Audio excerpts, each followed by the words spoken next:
A written book of glitter kind sits on my Kindle behind all the other things that I should be reading instead.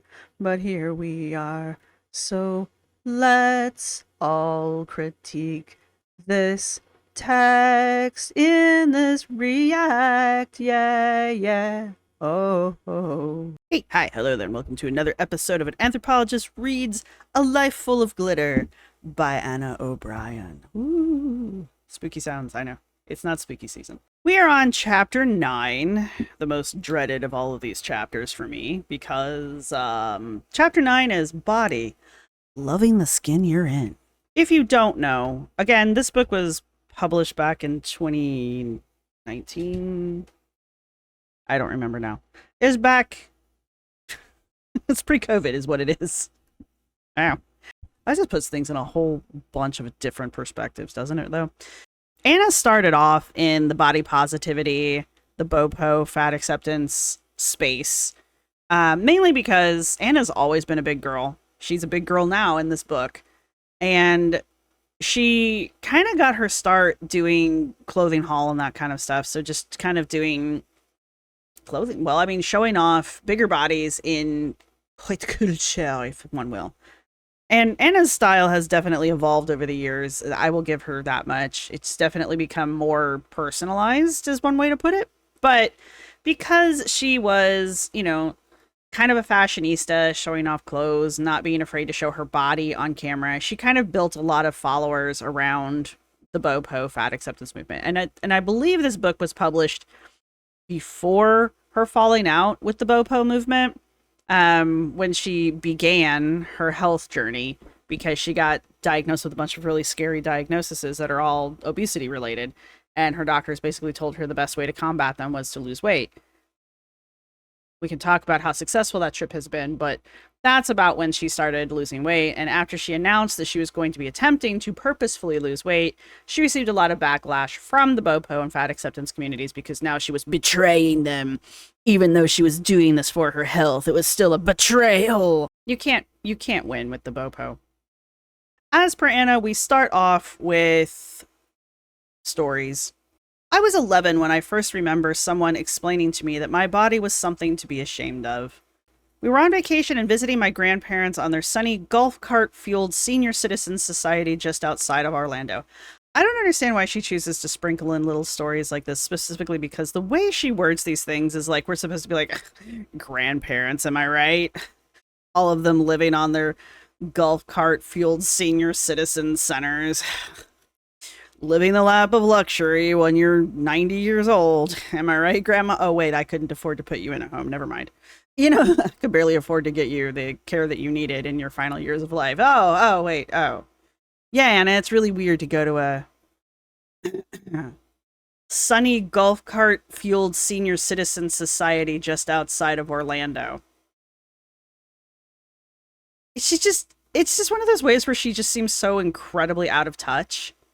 Either that, or she's trying to like, oh my God, how bougie were my grandparents? Look at all this luxury that they just surrounded themselves with. Can you believe it? Oh, it's disgusting. Anna, you lived in the exact same amount of luxury. I mean, don't get me wrong, you have your own struggles here, but lack of funds was not one of them. Anyway, I was in the kitchen helping my grandmother prepare a list of items we would need from the store while in Florida. Strawberry toaster strudel, I said with a big cheeky grin. I hadn't visited my grandparents much before, but I knew from TV that if someone was going to let me eat fruit-flavored sugar wrapped in buttery faux pastry and topped with frosting for breakfast, it was going to be my grandmother. Why would you think that?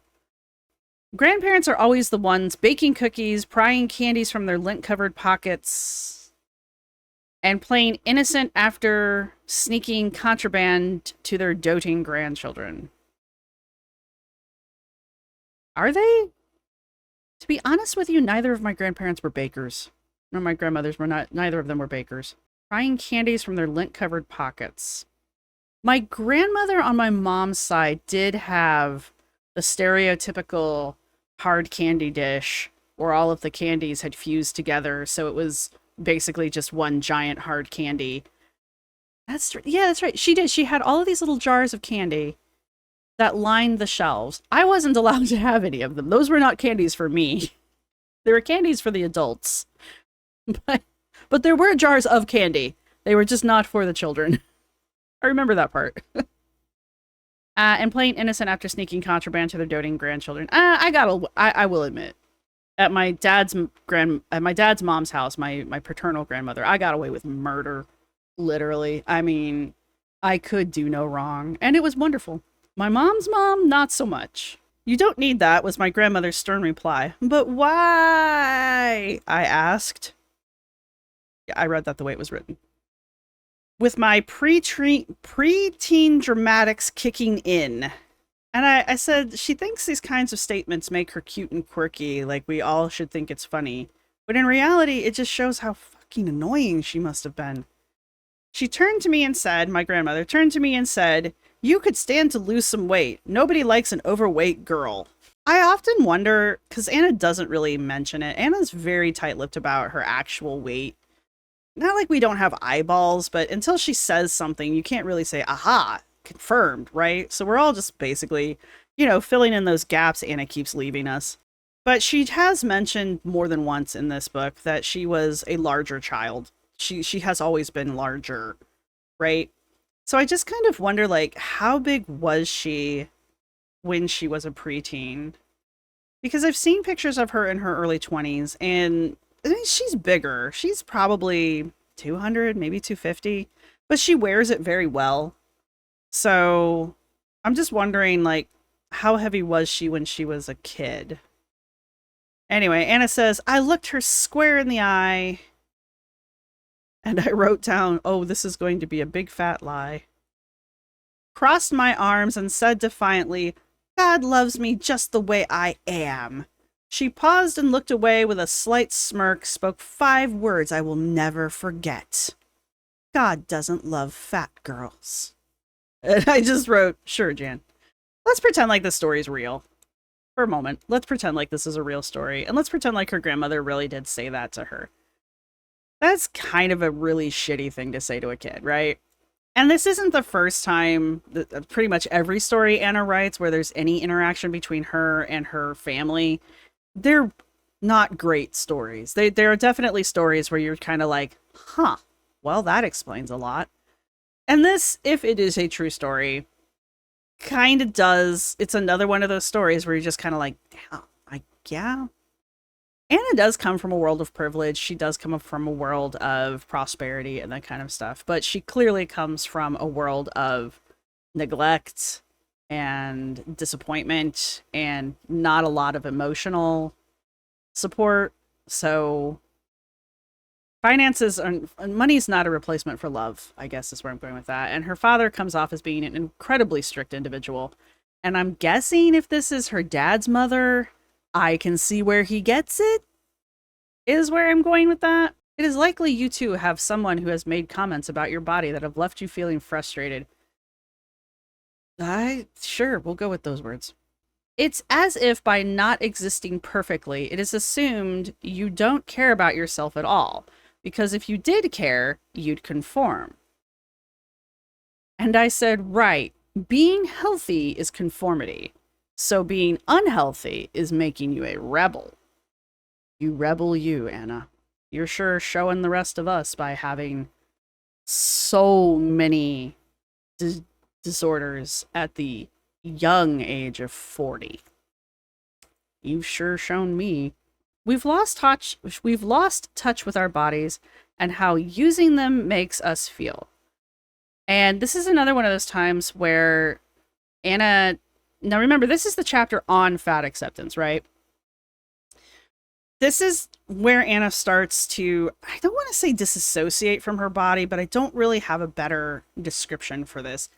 Anna separates her mental self from her physical self. Like her mental and emotional self exist on a separate plane than her physical body does.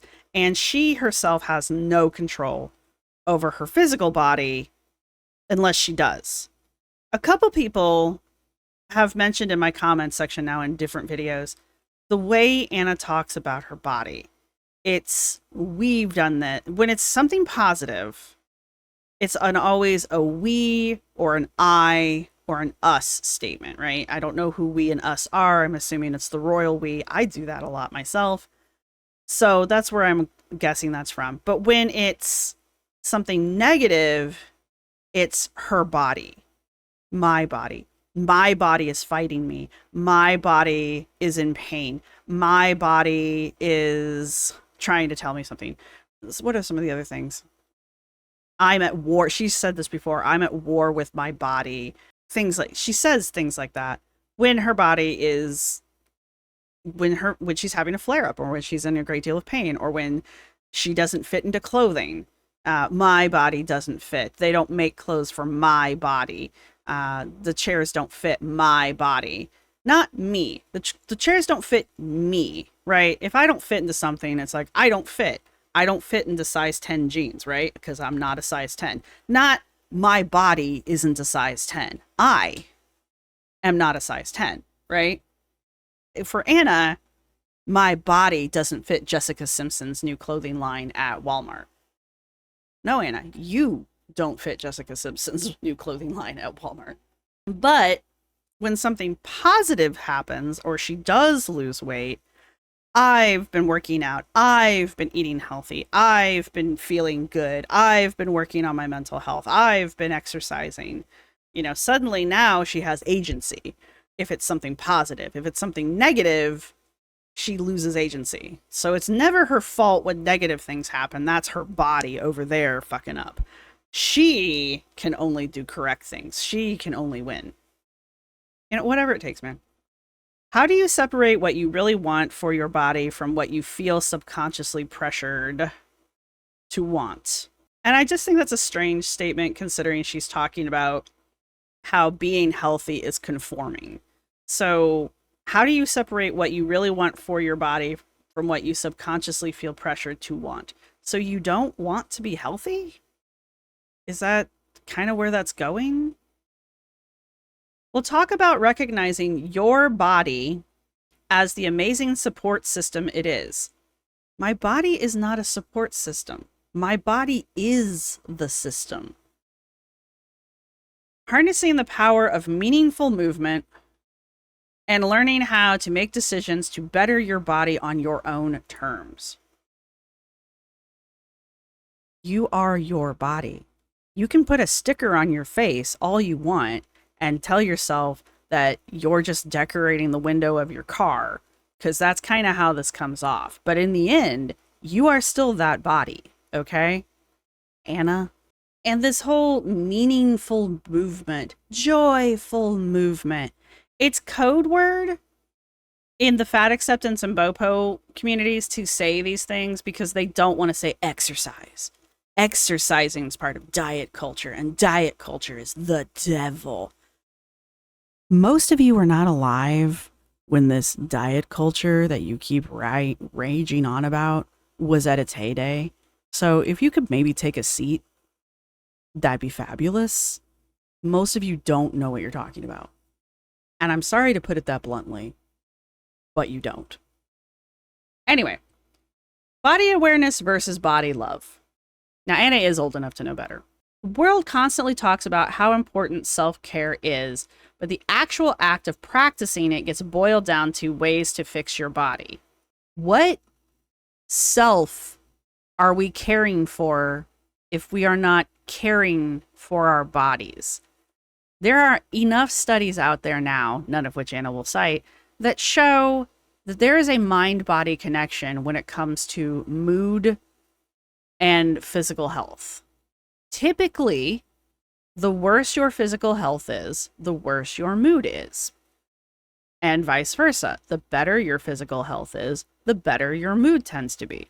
There's a connection that shows that exercising can be almost as potent as medical intervention for depression. Right? Does my ass go out and exercise? No. So, you know. Masks, she's talking about face masks to make our faces better, diets to make your body sleeker, treatments to solve problems you didn't even know were problems until the world told you they were. The message has become, love the skin you're in by changing it. can't we just take care of it? Can't we just take care of our skin? Why does anything that requires any amount of effort, which is kind of a running theme with Anna and the fat acceptance and the BOPO movement, anything that requires a little bit of effort is somehow bad. Exercise is bad because you have to make yourself do it. Uh-huh. Dieting is bad because you have to make yourself restrict your calories. Yep. You know, skincare is bad because you have to make yourself do several steps of skincare in order to make your face not a greasy pit. Yep. Like, yet none of them seem to have any problems wearing makeup, getting plastic surgery, getting their lips plumped, their face plumped, their hair done, their eyelashes did, their nails done, buying fancy ass clothes. None of them seem to have any problems with any of those types of efforts, but dieting and exercising and like actual body care, that's too much effort for most of them. I don't understand why. The only thing I can come up as to why one of those is more acceptable than the other is because with physical exercise and actual self-care, you have to do it. You, the individual, have to do the thing, right? Whereas with like your hair and your nails and even your makeup to some degree, you can basically pay somebody to do that to you, right? I can pay somebody to do my nails. I can pay somebody to style my hair. I could pay somebody to do my makeup for me, right? Anna then goes on about how she read an article when she was younger. She's only like 20 something when she wrote this book. No, I'm sorry, she's 30 something here. She claims that she read an article on cankles when she was younger and she didn't know what cankles were. Sure. And because she didn't know what they were and because she read this article this one time, she decided to obsess over if she had cankles or not.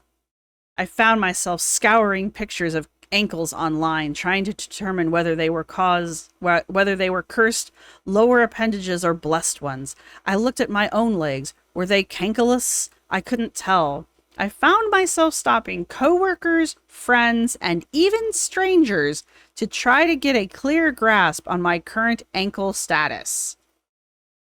Did you really? Did you really?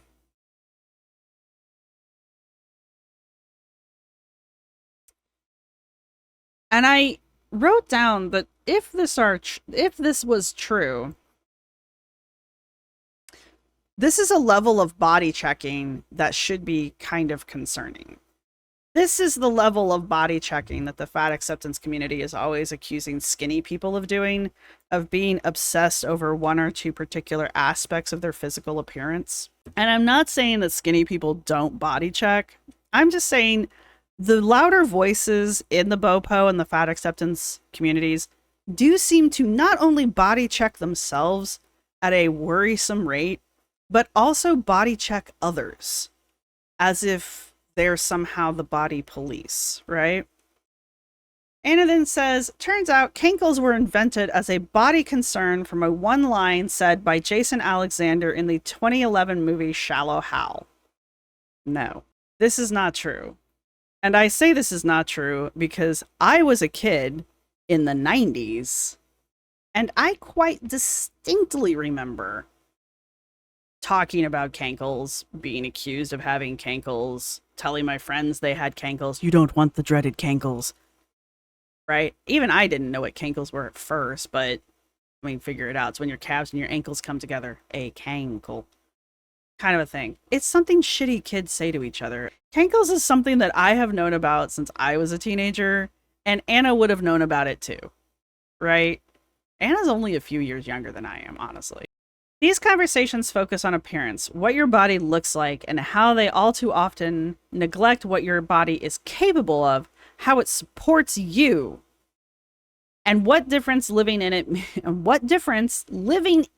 means to your unique existence. Unique existence. I don't exist inside my body. I am my body. And it goes on to say, I love myself even though I have rolls or freckles or bad skin or nappy hair or yes, even kinkles. However, as positive as this trend may seem, it's never good enough, is it? It is problematic in its own way as well. Because these conversations focus on appearance, what your body looks like, and they all too often neglect what your body is capable of, how it supports you, and what difference living in it means to your unique existence. In attempting to counterbalance negative body perceptions, we have put our bodies on an island and lost the fundamental connection between how we move and how we exist.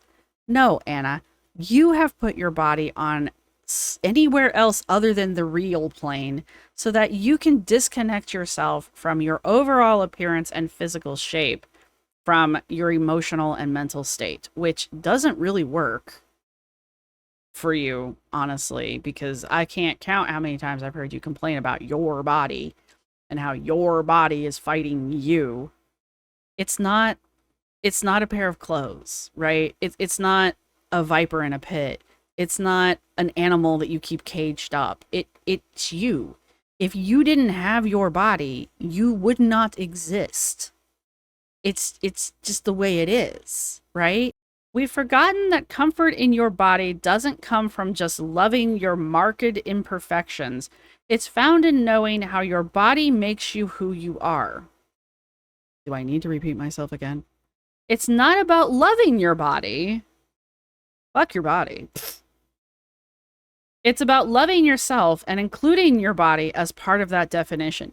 So is your body part of yourself, Anna, or are you separate from your body? Because you spend an entire chapter here convincing me, trying to, that you, whatever you is somehow completely separate from said physical form.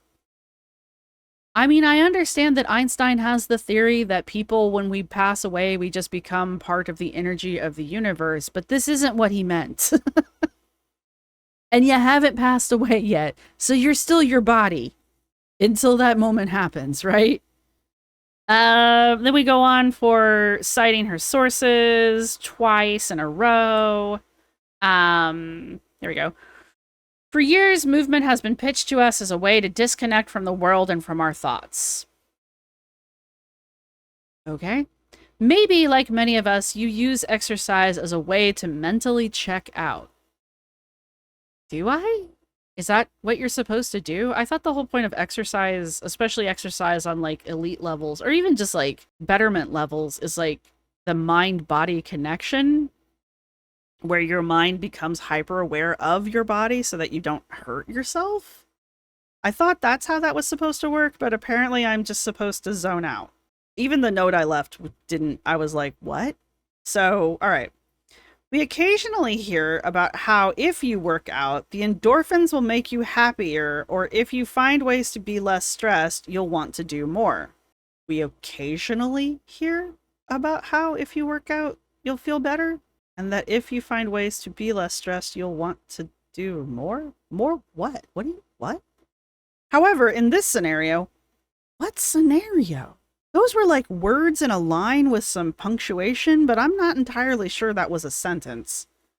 The body and mind are simply two individual things.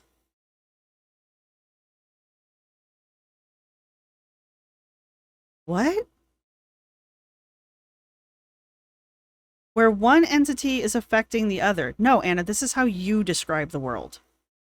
What if you approach the body and mind as a single entity? What if, Anna? I would really like to see you do that. I would really like to see you do that. In your own example, you say the endorphins will make you happier because you're working out. Endorphins are released in the brain. If the brain is where you exist, then the endorphins are directly affecting you, creating a closed system now. And then if your endorphins make you happier, I guess that's supposed to make you less stressed, and you're magically going to want to do more of what? I don't know. But even your own example demonstrates a mind-body connection, not a mind and body as two individual separate things. Even your own example does not show that. Whatever. Your body is not just a tool, is one of the headings. I myself used to think like this. Google my name and you will find tons of eloquent quotes about how my body was house. Hang on. Google my name and you'll find tons of eloquent quotes, really, about how my body was house or a storage unit, and it is what was stored on the inside that really mattered. Man, I was wrong.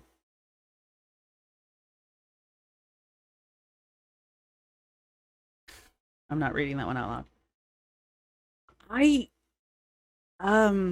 I guess there's the old adage of it's what's inside that counts, you know, basically saying, you know, don't judge a book by its cover kind of a thing, right? So don't judge people on their appearances. We're human, we're going to do that. It's just the reality of the situation. So I get that aspect of it, but I don't think I've ever thought of my body as a storage unit. Maybe a house in a metaphorical kind of way, you know, like the body is the house of the soul. Therefore, you're supposed to take care of your house so that your soul has someplace nice to live. So just putting that out there. But a storage unit? Never thought of it that way, honestly. So right now, close your eyes. Feel the temperature in the room. Maybe you hear something in the background. My AC unit. Like a bird or a car passing. No, it's the AC. Maybe your shirt is soft against your skin. Maybe it causes you to itch. How does this make you feel? Itchy. Reducing our bodies to just a storage unit or shell of what we are as an individual cheapens our existence. Yes, I will agree with you. That is true. Because if you view yourself as basically just a warehouse for whatever crap you want to throw out, you want to throw out of the house, but you don't want to get rid of, so it's just basically a catch-all, and you want to pay extra money so that you can have extra space, I wouldn't want to think of my body like that, honestly. My garage, perhaps. I will think of my garage as a storage unit, but my actual body, not so much. Take, for example, when you are sad or upset. Your mind is feeling the emotional stress and might start to produce tears. Yeah, sure. These tears help you communicate non-verbally that your current emotional state, because God forbid you say, I'm upset. That would be weird. Your nose might begin to run. That's your body draining the tears out of your eyes so you can still see. Is that what that is? Is that why your nose runs when you cry? I mean, sure. I don't know, honestly, so sure. So if your eyes are draining your tears through your nose, what's going on with the tears that are coming out of your eyes at the time? So you're still crying, but now you're snotty because you're crying, but one of them is so that you can see better even though you're still crying, so you can't see through the tears. All right. Logic. Then your body may start producing hormones that calm you and purge the toxins that manage stress. No, it doesn't, because there's no toxins. That's not a thing. No. And crying is not purging toxins. Crying is an emotional response to outside stimuli or mental stimulus, right? It's not purging anything. Yes, there is the thing. Oh, I feel better after a good hard cry. Yes, I understand. And I think that's what you're trying to say here. But that's not, I don't feel better because I've purged emotional toxins from my system. It's a perfect example of why we can't just separate the mind and the body. It is? Okay. I mean, I would think the best example of why we can't separate the mind from the body is you'll die. You'll be dead. Sorry to be bleak, but we can keep a body alive medically these days. Like, we really can. You can be legally brain dead, and your body can still be kept alive by machines. We can't do the reverse, okay? I like to think of people as computer games. You've just spent this entire chapter trying to explain to me how we're not objects. Our bodies are not objects, and yet you like to think of people as computer games. I like The Sims too.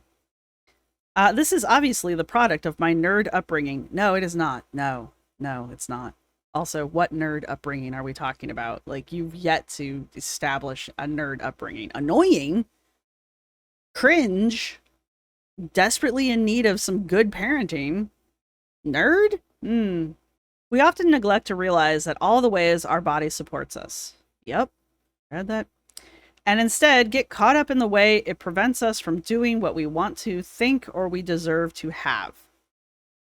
We often neglect to realize all the ways our body supports us and instead get caught up in the way it prevents us from doing what we want or think we deserve to have. And I said, like you in every vacation video, I'm not lying. Here, again, she has spent this entire chapter telling us that our mind and our body are not separate, but our bodies support us. Us. And instead get caught up on the way our body, prevents us, the separate entity from said body, from doing what we want, like it's like an overbearing parent, or think we deserve to have. Because our body is literally holding us back like a mean bully because we want something that the body doesn't want us to have. How does the body know what it wants? Because here you're describing a conflict of wills, which requires both parties to have a will, which means they have desires and wants, possibly needs. And my wants and needs, whatever me is that isn't my body, those wants and needs are counter to the wants and needs of my body, right? So where is my body getting wants and needs from and the ability to express it if it's not through whatever me is if I'm not my own body? And just like each body is different, so are the ways in which that body will be able to experience and enjoy movement. Within reason. There's a reason why it's called average, right? There's a reason why things like an average curve, a bell curve exist, and why most people don't fall on either end of it, right? There's a reason why we know how to medicate people, because we have an average idea of what the average person needs to take as an average dose. Do people need to have those things adjusted throughout their lifetimes? Yeah, probably. But for the most part, most people on this planet are going to fall within that big center part, right? Most people are not going to fall on the ends of either side of that bell curve, right? Not even me. I'm in the middle somewhere too. It's fine. It's okay. We can all exist in the middle. It's okay to be average. It really is fine to be average. It's okay. I don't know why it's so effing important to people to be the uniquest, most specialist snowflake in the entire fucking world, but it is really okay to be average. Anyway, this whole paragraph is just bizarre to me. Not like this whole chapter hasn't been, but this paragraph right here is just freaking bizarre. How you move is determined by a variety of different things. Sure. Like your body composition, okay? The shape of your bones, okay? And even your mental state.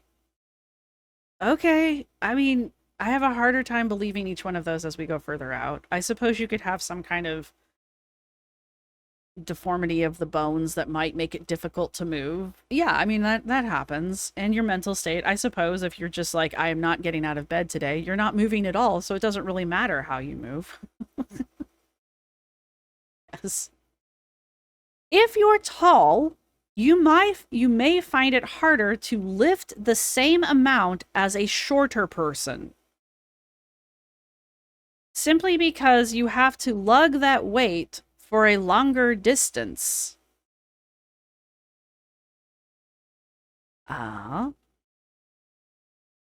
If you're rocking a rounder than average rump, you might find it hard to run as fast as others.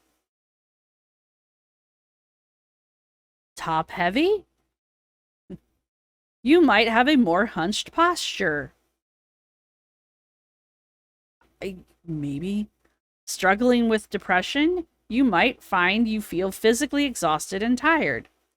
Yes. Also, this is one of the few times she even mentions the word depression in this book, even though in numerous chapters she's clearly describing depression, but calling it something completely different. Running from zombies to save your life? Nope, I've already admitted that's, I'm going to be one of the first ones down. It's fine. I will also be the slowest zombie in the batch, so you don't have to worry about it. Your adrenaline may cause you to be faster, stronger, and more coordinated than usual. I mean, sure. Zombies are magical, mythical creatures. Why not? Why not? This whole paragraph, there's just so much in this whole damn paragraph. Okay. She then goes on to say, I love doing yoga and have practiced it somewhat religiously. Okay. What? I'm somewhat regular. You either are or you aren't. That's the definition of regular. All right, whatever. As a plus-size woman with self-described candy juicy thighs, paired with the calf muscles of a sexy lady Hulk, I am unable to touch my heel to the back of my leg. So I don't even know what to say.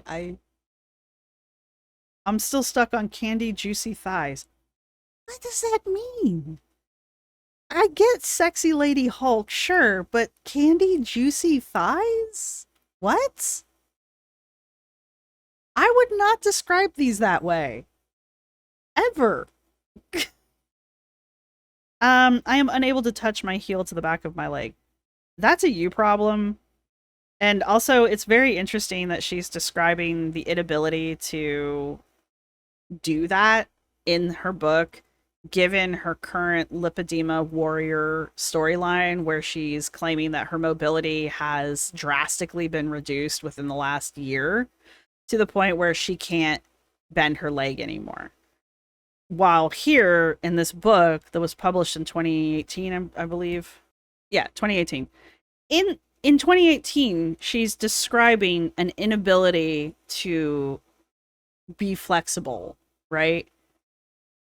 And now in 2024, she has the same inflexibility, only now it's because of her lipedema flare-up. I'm not saying she didn't have lipedema back in 2018, because she probably did, but it wasn't an issue then, apparently. Now, granted, that was many years ago now. What's the math on that?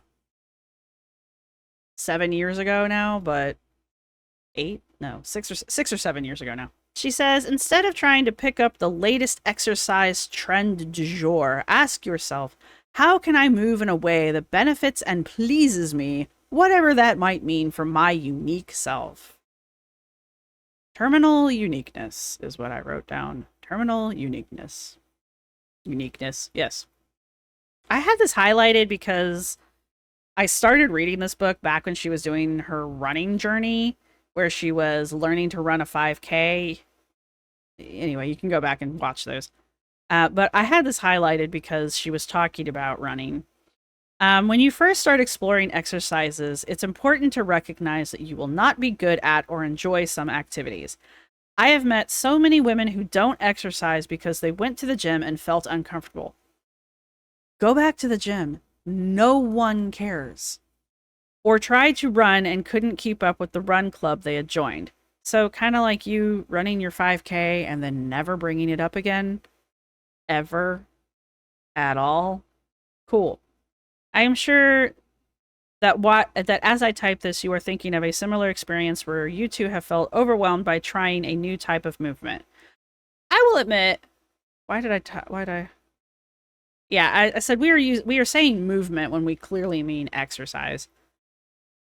I will admit, when I go climbing, um, I like bouldering a lot more than I like the actual wall rock climbing because I don't like the auto belay, right? The climbing part isn't the issue, it's the belay getting back down.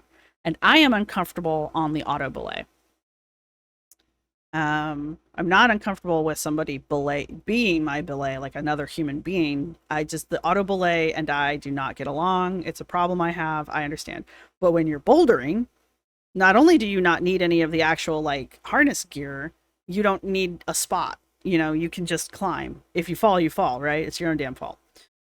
You also don't typically go up as high. Anyway, my point is, I understand what she's saying in that you might be uncomfortable trying a new thing, trying a new exercise, a new activity, or something like that, because my problem is I don't trust it. I feel insecure, and I'm not good at it, right? And it is kind of embarrassing to go there with my friend who is part spider monkey and can climb anything, apparently. And then, you know, he goes up and he's just like, wee, and just comes right back down, no problems, right? It's the coming back down part that's the issue. And then here I am trying to not bang into the wall because I'm an idiot and I can't come down on the auto belay correctly, right? And that's embarrassing. And so I don't like to do it. So I get what she's saying. But you know what the solution to that problem is?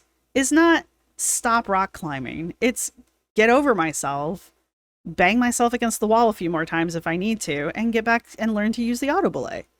Right? That's really what it boils down to. I just need to learn to use the auto belay. Have I done it yet? No. How to get started moving more. Anna's tips. Explore. Explore movement at home to uncover skills and challenges to how you move. What? Okay. Experience. Try a variety of movements until you find one you enjoy. Instead of saying activities or exercises, you know, two words that actually have meaning in the English language and define stuff, we're using the word movement and movements, which doesn't mean what she's using it to mean. And that's causing a problem in my head because though this is movement, I am moving right now, yes, or a musical movement, which is meant to express emotional movement, right? She's using it here as a synonym, a synonym for exercise or activity, both of which don't mean movement, right? They can be, but not necessarily. Like rock climbing is both an exercise and an activity. There is movement involved, but no one calls it rock climbing movement, right? Ice skating is a form of movement, but it's not called ice skating movement, right? It's an ice skating activity, right? You don't join a movement club unless you're in like a political movement, obviously. You join an activity club. You join an exercise gym. It's not a movement gym, right? Anyway, commitment, something Anna's very good at. Make a small commitment to regularly do the movement you love. What if my movement is my early morning movement in the bathroom? I can commit to that. Sorry, poop jokes. Acknowledge. Recognize and celebrate the joy and sense of self this movement brings to your life. Am I throwing it a party? Am I taking my rock climbing movement out to celebrate with fireworks and ice cream? When I finally conquer my auto belay, am I supposed to like rip off some poppers and be like, woo! I am no longer afraid of the auto belay. No. And if I did that, I would hope to God everyone would look at me like I'm a weirdo. I don't know, maybe I should do that. Even with people looking at me like I'm a weirdo. Maybe. Expand. Try new activities to your life. Try new activities to your life using the previous 4 steps. Rinse, lather, rinse, repeat. Making peace with your body. You may feel like you're at war with your body. You have literally said those words on camera in videos. You tell it to do one thing. I don't, though. It rebels and does another. I'm just having a moment where I'm trying to be like, when have I know there's like the comical conversation you have with yourself, like, all right, we're getting out of bed now. And then you don't get out of bed, right? But that's not because my body is like, nope. It's because I don't actually want to get out of bed. My body is not rebelling and not getting out of bed. I am not getting out of bed, right? If anything, the part of me that is counterproductive to my wants and desires would be my attention span, right? You know, you're like, oh, I'm gonna check my messages on my phone to see if my friend has texted me, and like an hour later, you're still scrolling on YouTube somehow, watching shorts about cats on skateboards. What the hell are you doing, brain? Is that the body? Is that the body in the brain? Is the body like mad at the brain now because the brain lost focus? We're not talking about the brain though. I'm so sorry. You try to make positive changes in your life and it seems like it's standing in the way. When has my body ever stood in my way of making a positive change in my life? You're describing willpower here, and willpower comes from here, not here, right? I don't know. It's everyone and everything else's fault other than Anna herself is what this is. Anna can't change. Anna doesn't have the willpower and the fortitude to do things that would make her physically healthy, mentally healthy, emotionally healthy. And so instead of it being Anna's inability to get her shit together, which is what this is, she's making her body a separate entity and then blaming the body for her inability to accomplish things. And it must be nice to have that scapegoat at all times, but it's not going to get shit done, right? It can feel like you versus your body, and that's part of the problem. She literally says these words in at least 3 different vacation vlogs that I know she's posted about how her body was fighting her. She was at war with her body. Her body wouldn't do what she wanted it to do. She has said those words, right? Making peace with your body begins with acknowledging all the ways your body supports you daily instead of all the ways you perceive it to hold you back. It's you, Anna. You are holding your body back, not the other way around. Mentally, I conquer this thought by reminding myself that a large bottom half helps me have better balance and supports me in activities I love that require it. Hang on, I gotta back up there. When you are faced with a negative body thought, pause and counter it with a functional positive about your body. It might be tempting to use phrases that speak to aesthetics, such as, my body is beautiful, or my face is attractive. These phrases are subjective and frankly will not help you remember the value and support your body provides you. Screw you and your good looks. Instead, try to recognize how your body moves, is built, or reacts in a way that helps you in your day-to-day life. Am I allowed to? Am I allowed to do that? Because what if it's something aesthetic? Like, my bodacious booty helps me, or I'm going to stop with that thought because it's going places I probably shouldn't go. For example, I have a large booty. Here we go. That's what brought it up. I have a large booty and thighs, and a common negative thought for me is that my legs are ugly because they are so disproportionately large. So she has had lipedema for a very long time then. Because she's describing her lipedema characteristics now in 2018. When did she officially get diagnosed with this, though? I feel like it wasn't until the early 2000s. And then, this makes that sentence make more sense. Mentally, I conquer this thought by reminding myself that my large bottom half helps me have better balance and supports me in activities I love that require it. Like what? What do you do that requires you to have a ginormous ass? Asking for a friend.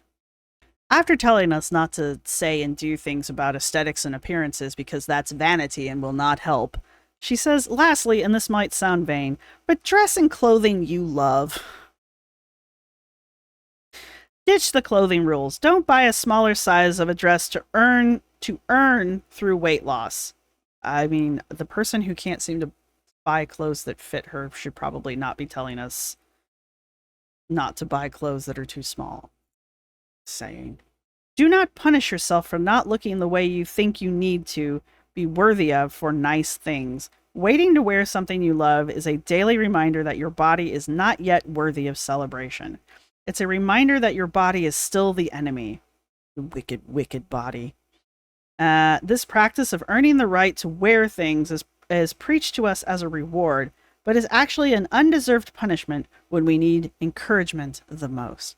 I am of the opinion is, if you've got the balls to wear something out in public, go for it. I don't like 90% of what Anna wears, but I will admit, she doesn't seem to be bothered with wearing most of it in public, right? I don't even wear a bikini because I don't like the way it looks on me, right? Anna has no problems. So, you know, if you want to wear something, wear something. It really comes down to if you're comfortable wearing it or not. I would recommend not buying clothes that are so small for on you that they cut into you or that you look like you're being stuffed into a sausage casing. I would just recommend not doing that because it probably isn't going to make you feel great while you're wearing the clothes. But otherwise, I mean, as long as it's legal, knock yourself out. Right? If you want to go dressed up like a clown to every place you go during the day, go for it. You know? You go for it. All right. Anna's tips on ways to make peace with your body rounds out this chapter. Reframe negative self-talk. Yeah, I think that's something pretty much everybody tells you to do. Practice daily body praise and gratitude. Okay, I know that's a fat acceptance talking point. Connect with your body through meditation. Probably something, I mean, that's a basic meditation. Like, there's literally a meditation called the body scan, which is to bring your awareness to every part of your body. Nothing new. Dress how you love. Ditch the when I deserve it mentality. I mean, yeah, go for it. Why not? Do keep in mind, though, if you're going to dress like a clown, a literal clown, people are going to look at you weird.